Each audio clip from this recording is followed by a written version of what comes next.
প্রণাম ঠাকুর। ঠাকুর শ্রীরামকৃষ্ণ বললেন, ঈশ্বর কল্পতরু, যে যা চাইবে তাই পাবে।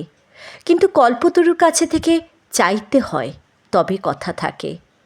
তবে একটি কথা আছে, তিনি ভাবগ্রাহী। যে যা মনে করে সাধনা করে তার সেই রূপই হয়। যেমন ভাব তেমনই লাভ। একজন বাজিকর খেলা দেখাচ্ছে রাজার সামনে, আর মাঝে মাঝে বলছে, রাজা টাকা দাও, কাপড়া দাও। এমন সময় তার জিভ তালুর মূলের কাছে উল্টে গেল, অমনি কুম্ভক হয়ে গেল। আর কথা নাই, শব্দ নাই, স্পন্দন নাই। তখন সকলে তাকে ইটের কবর তৈয়ার করে সেইভাবেই পুঁতে রাখলে। 1000 বছর পরে সেই কবরকে খুঁড়েছিল। তখন লোকে দেখে যে একজন যেন সমাধিস্থ হয়ে বসে আছে। তারা তাকে সাধু মনে করে পূজা করতে লাগলো। এমন সময় নাড়াচাড়া দিতে দিতে তার জিভ তালু থেকে সরে এলো।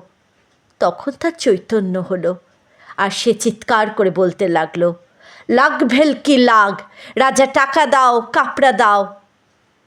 আমি কাঁদতাম আর বলতাম, মা, বিচার বুদ্ধিতে বজ্রাঘাত হোক। জয় ঠাকুর।